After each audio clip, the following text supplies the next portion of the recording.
Luntha Vision.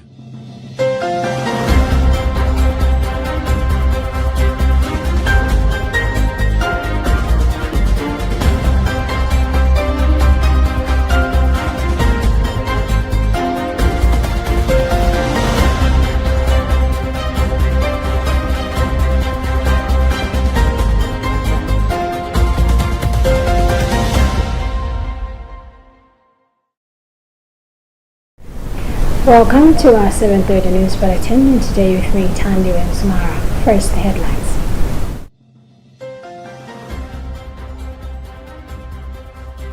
Pope Leo XIV invites Catholics to pray for disarmament and peace in the month of March. Catholic Church in Malawi reaffirms commitment towards promotion of quality education. Education stakeholders call for policies to strengthen climate-resilient schools in Malawi.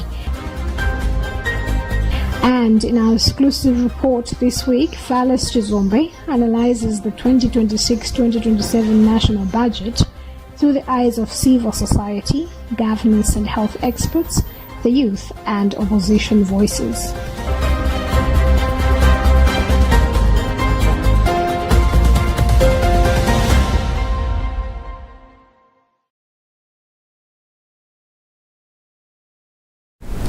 We do have the details to these stories and more, to stay with us.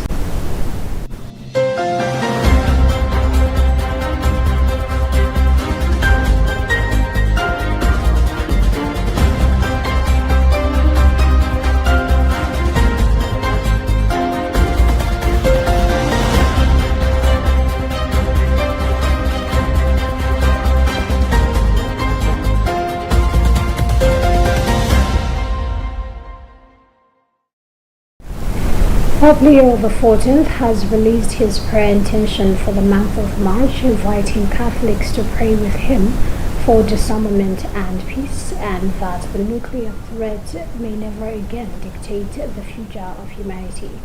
The Pope has made known his intention in this month's The Pope video, which is entrusted to the entire Catholic Church through the Pope's worldwide prayer network. We have more details in this Vatican News report read by Charity Chiranga. The Holy Father began his prayer by recalling that the Lord has shaped every human being in his image and likeness, and that he created us for communion, not for war, for fraternity, not for destruction. In his words, Pope Leo said, "Today we lift up our prayer for peace in the world, asking that nations renounce weapons and choose the path of dialogue and diplomacy." He asked the Lord to help us to disarm our hearts of hatred, resentment, and indifference, so we may become instruments of reconciliation. He went on to ask that God help us understand that true security does not come from control fueled by fear, but from trust, justice and solidarity among peoples. The Pope also prayed the Lord may enlighten the leaders of the nations so they may have the courage to abandon projects of death, halt the arms race, and place the lives of the most vulnerable at the center. The Holy Father also prayed that the Holy Spirit make us faithful and creative builders of daily peace in our communities, families, cities, and hearts. Finally, Pope Leo prayed that every kind word, every gesture of reconciliation, and every choice for dialogue be seeds of a new world.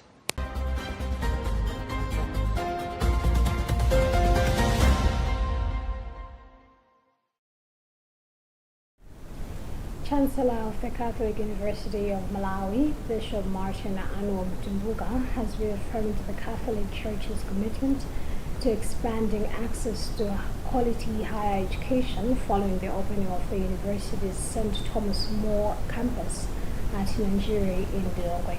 Speaking during the official opening ceremony, Bishop Mtumbuka said the new campus reflects the university's mission of promoting quality and value-based education while responding to the growing demand for tertiary education in Malawi.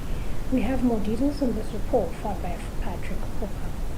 Chancellor of the Catholic University of Malawi, Reverend Professor Mtumbuka, emphasized that the Catholic Church views education as a key pillar for national transformation, adding that the institution will continue investing in infrastructure and academic programs to help nurture knowledgeable, ethical, and service-oriented leaders. He also expressed gratitude to the government, development partners, and the Catholic faithful for their continued support toward the growth of the university. It's very important, not only for us, by the way, for everyone, because if you don't raise resources yourself as a university, whether you're a private or public, you transfer that cost either to the government or you transfer it to the student, like in our case. Well, the students can pay, but to a certain point. If they can't pay beyond a certain point, you'll not have the students, but you'll have the lecturers. How do you pay them? So even government institutions, there is no way today in a university, public or private, that can thrive only on fees. Meanwhile, Minister of Education, Science and Technology Brett Msaka commended the Malawi Conference of Catholic Bishops for its commitment to advancing education, saying the new campus will help expand access to higher education and contribute to Malawi's socio-economic development of the center of the town. So I came here to support this very noble effort. Words are not enough to express my gratitude on behalf of the Malawi government and Professor Arthur Peter, our president, for the work that the church is doing in providing education in Malawi. So my words, thank you, the Catholic Church. Thank you, Catholic University. Welcome, St. Thomas More campus. The Catholic Church has also announced plans to establish another campus in the northern region to bring higher education opportunities closer to students in that part of the country. Among those who attended the event were Bishop Alfred Mateo Chaima, Bishop Susan Nyirenda, Archbishop Thomas Luku Msusa of the Archdiocese of Blantyre, Archbishop George Desmond Tambara of the Archdiocese of Lilongwe, and the Counselor to the Apostolic Nunciature of Zambia and Malawi, Monsignor Dario Pavisa. For Luntha News, this is Patrick Pupa.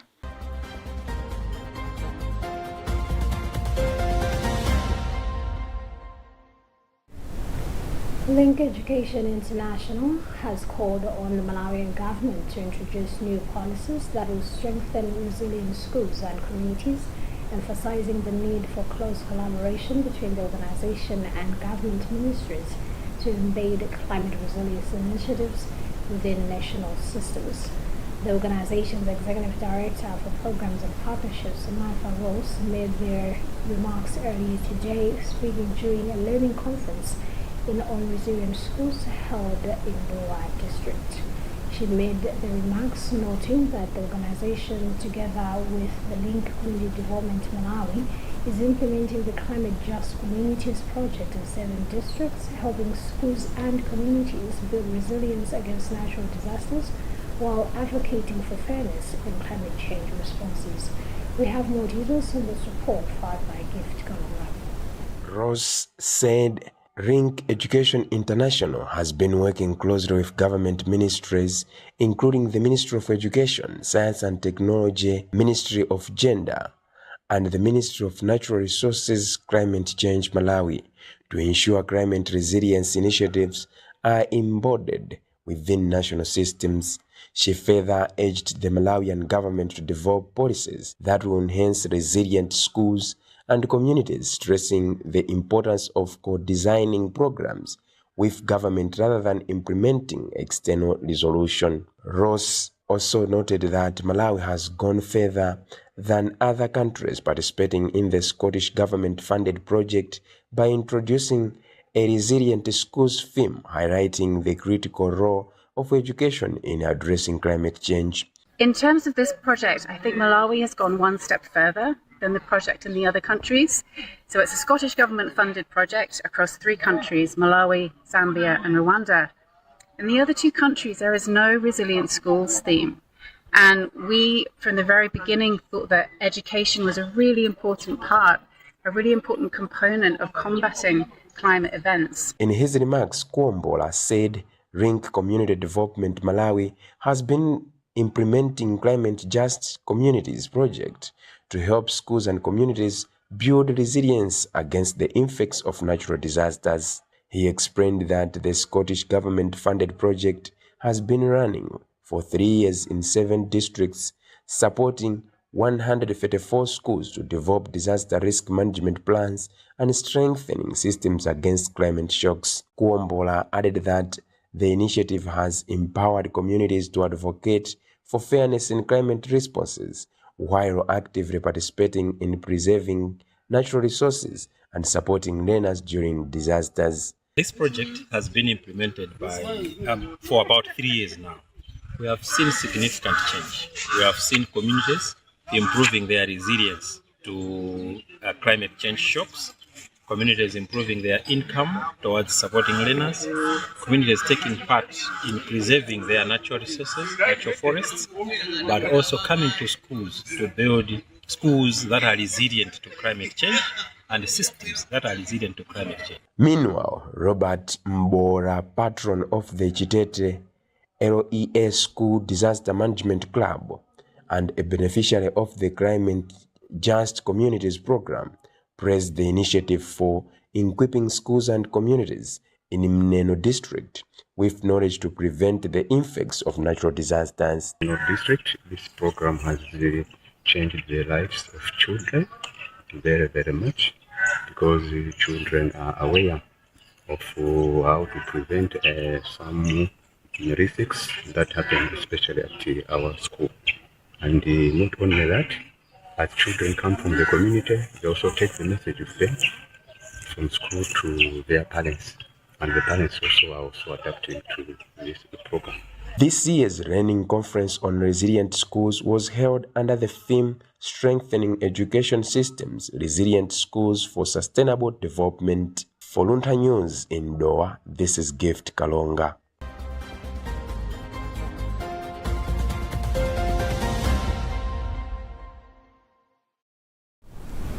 Don Bosco Take Africa has urged girls and women in the country to set ambitious goals that can play a meaningful role in improving their daily lives. Research and Development Officer for Don Bosco Take Africa, Gore Gitinji, made this call during the celebration of Ladies' Day held at Don Bosco Technical Institute in Mirongwe. Emmanuel Jiwocha has filed this report. Gitinji said women play a vital role in everyday life, and their empowerment is key to national development.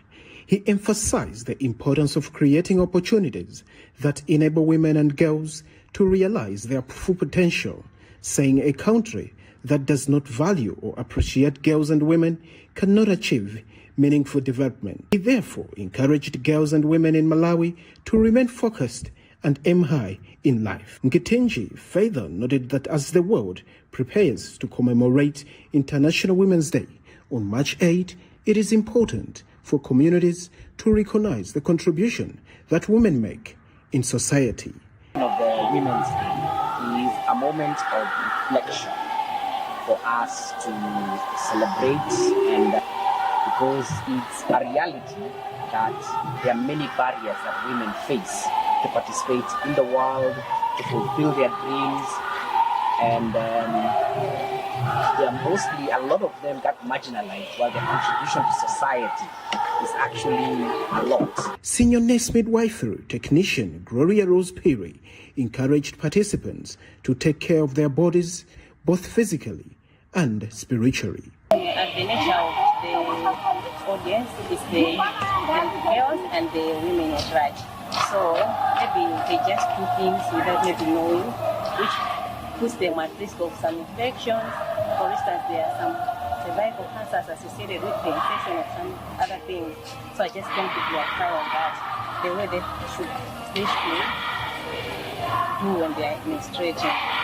So I was telling them the proper way, and I think that is the fire. The training attracted girls and women of different ages with the aim of encouraging them to work hard and become responsible and confident members of their communities. Participants were also encouraged to develop skills that can help them to become independent in life. This year's Ladies' Day celebration was held under the theme Give to Gain, a more equitable, inclusive and sustainable environment for women. For Luntha News in Lilongwe, this is Emmanuel Chiwocha.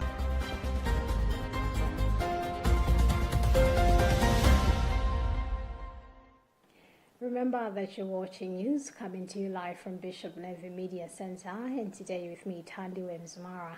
Before we proceed, let's have another look at the headlines.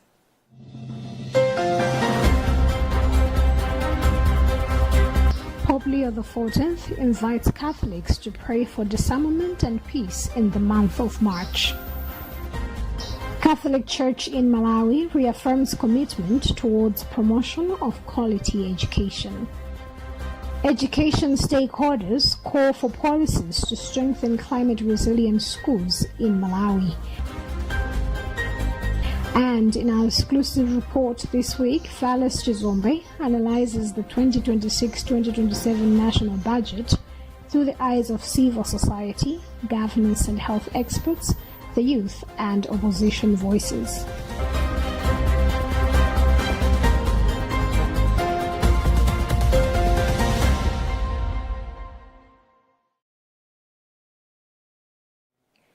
Minister of Energy and Mining Jean Matanga has said government is working to expand access to alternative energy sources to reduce dependence on charcoal and help protect the country's forests. Matanga made these remarks while launching the 2025-2026 tree planting season for electricity generation company Limited Janko at Nkonde in Malaga district. She noted that deforestation has a negative impact on electricity generation, particularly when rivers that feed into the Shire River become affected by siltation. Andrew Nandolo has filed this report. Dr. Jean Matanga commended Ejenko for taking a leading role in tree planting initiatives aimed at protecting rivers that flow into the Shire River, which hosts 3 of the country's major hydropower generation stations. She noted that planting and preserving trees is everyone's responsibility, asking traditional leaders and communities to take care of the trees that Ejenko has planted along Nkonde River, where water that Ejenko uses to generate power comes from. She said currently, filtration is impacting on the generation of power due to deforestation of our hills and rivers. So with planting of trees, it means that we are showing the country that it is important that we preserve the water bodies that assist us in generation of power. In his remarks, Ejenko Chief Executive Officer William Liabunya said his company is intending to plant 15,000 trees this season to mitigate the impact of filtration. He said for the past 5 years, the company has been planting trees and that 70% have survived. This is an annual event that we do each and every year, and we came up with this decision that we should every year be planting trees, because in our business of making electricity, over 80% of our source of electricity is hydro, which uses water. And with the extent of damage that we have experienced in the years in the environment, we have seen that we are experiencing a lot of negative effects on our operations because of the damaged environment, where we have cut almost all hills are bare. On Thursday, Ejenko planted 250 trees along Nkonde River and distributed 750 trees to group village Ndenga, Hinda and Chitalo, so that the communities should plant and take care of them. Reporting from Ubalaka, this is Andrew Nandolo.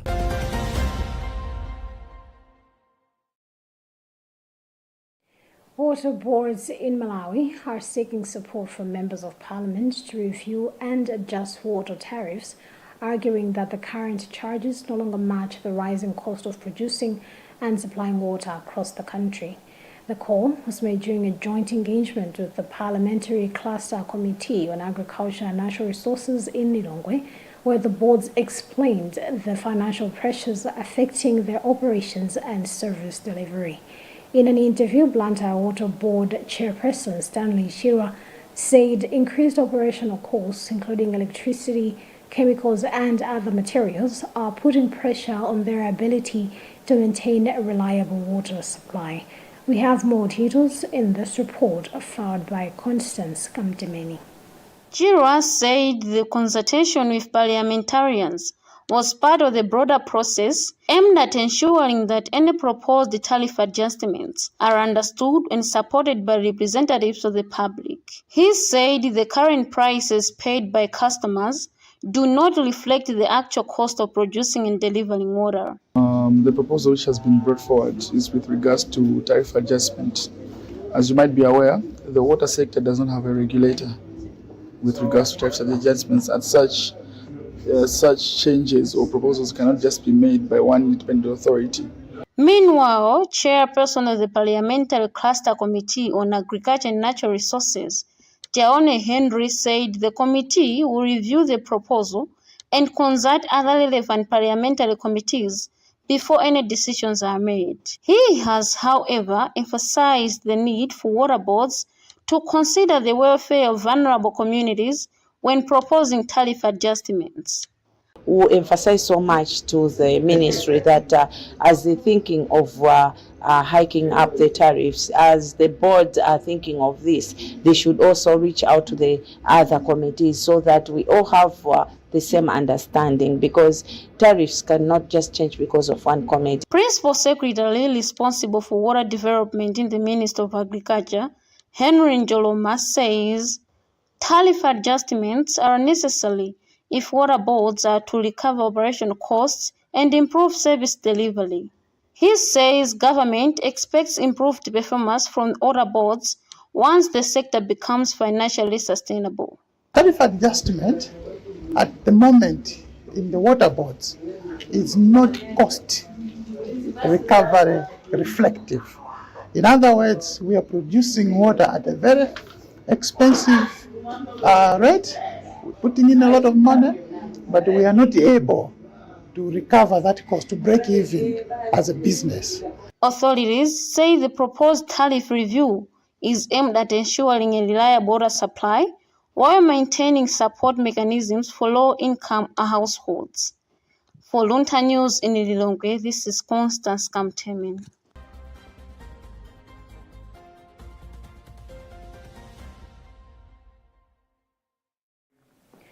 Malawi's 2026-2027 national budget has generated mixed reactions from civil society leaders, governance experts, health advocates, political players, and the youth. The 10.978 trillion Malawi budget fiscal plan presented in Parliament on Friday, 27 February 2026 by Finance Minister Joseph Mwanamveka aims to stimulate economic growth, strengthen public service delivery, and support vulnerable communities. While government has described the budget as balanced and development-oriented, stakeholders are closely examining whether the proposed allocations will translate into meaningful improvements in the lives of ordinary Malawians.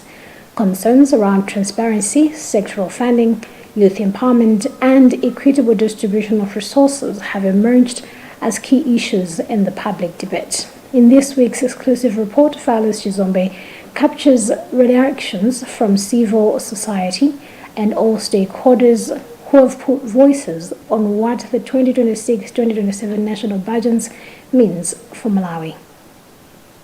Economic expert Miwa Tobia says welcomed the budget, saying it attempts to address critical sectors while promoting inclusive development and accountability. However, Tobias noted that while the budget outlines positive intentions, certain gaps remain.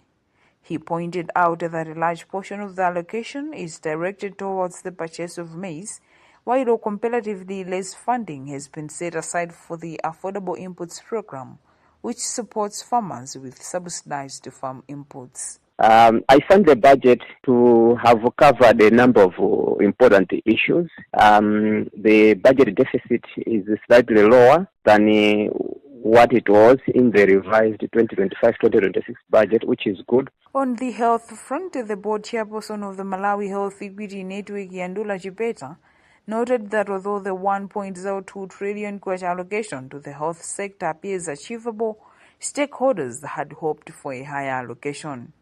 Nonetheless, Chipeta maintained that the overall framework of the budget remains balanced. So for now, we'll say it is minimal, yes, but it will help the health sector still, because within the health sector budget, we have seen some increases. For example, the procurement of medication, the establishment of the dialysis unit, and the banker for the National Cancer Center, among other line items. Executive Director of the Center for Democracy and Economic Development Initiatives, CEDAD, Sylvester Namiwa, said citizens and civil society organizations are optimistic that the commitments outlined in the budget could drive a meaningful development. However, Namiwa emphasized that strong implementation and effective oversight will be critical to ensuring the intended outcomes are achieved. The minister had a tough task because we were coming from a crisis.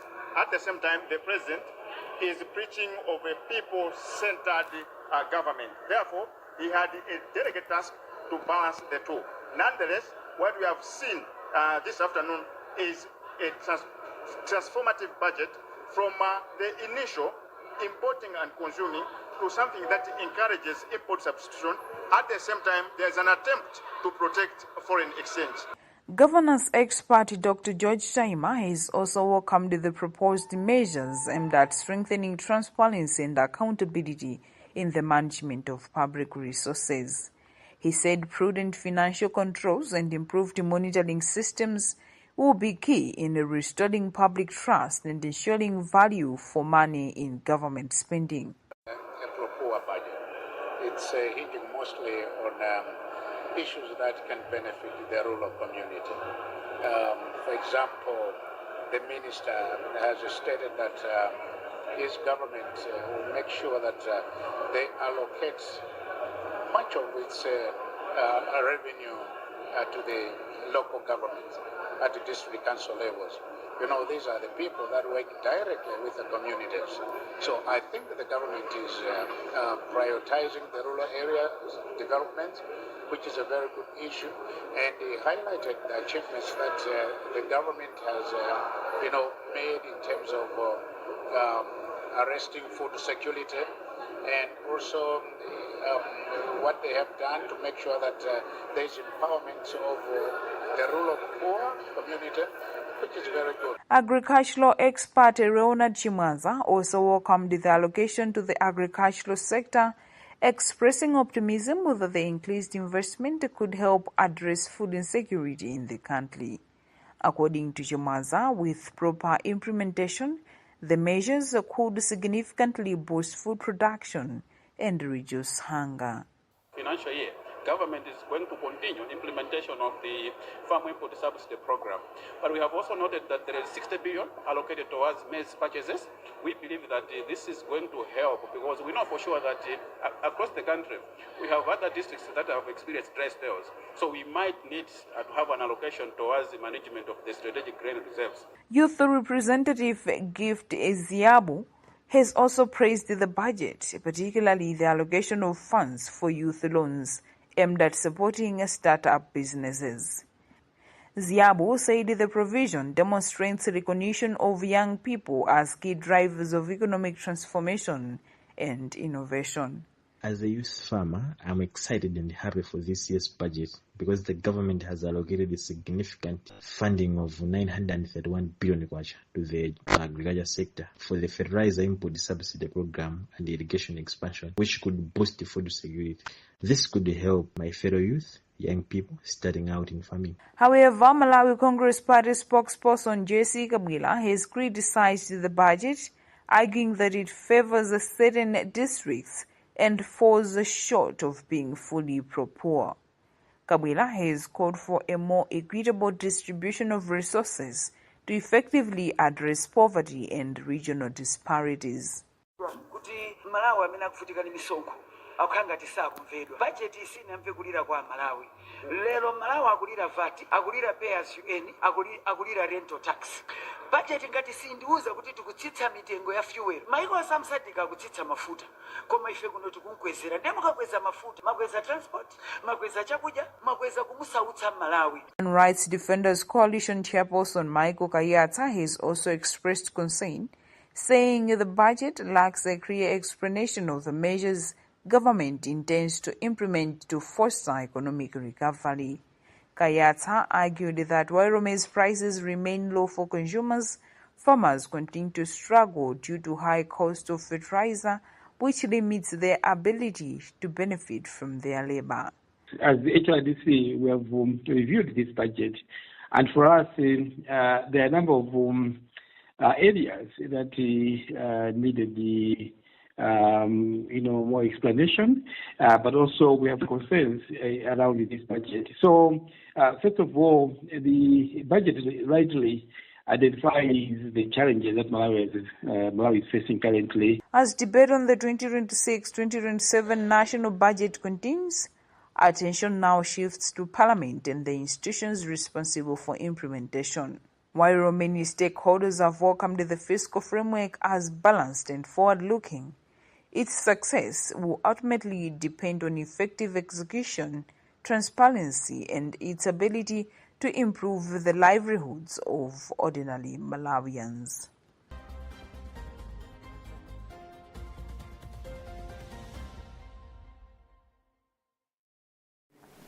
And that also brings us to the end of what we had for you in this edition of our news bulletin. But before you go, here's a reminder of the headlines.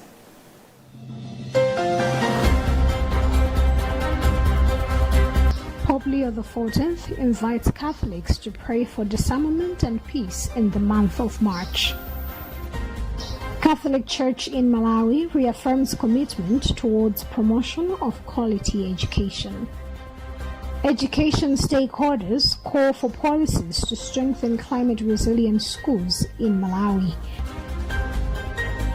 And in our exclusive report this week, Phallus Chizombe analyzes the 2026-2027 national budget through the eyes of civil society, governance and health experts, the youth, and opposition voices.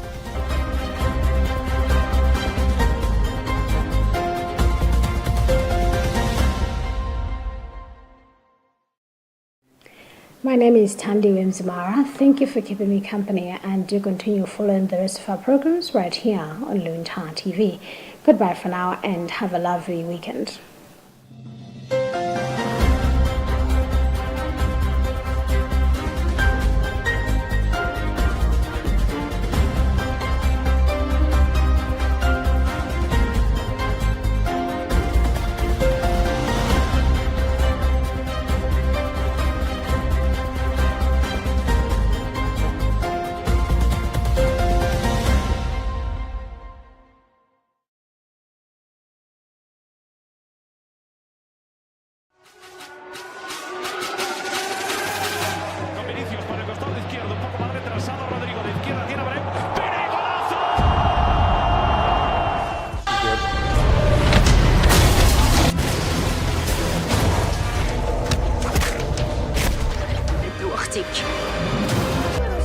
What's your name? Gary, huh? It's my game.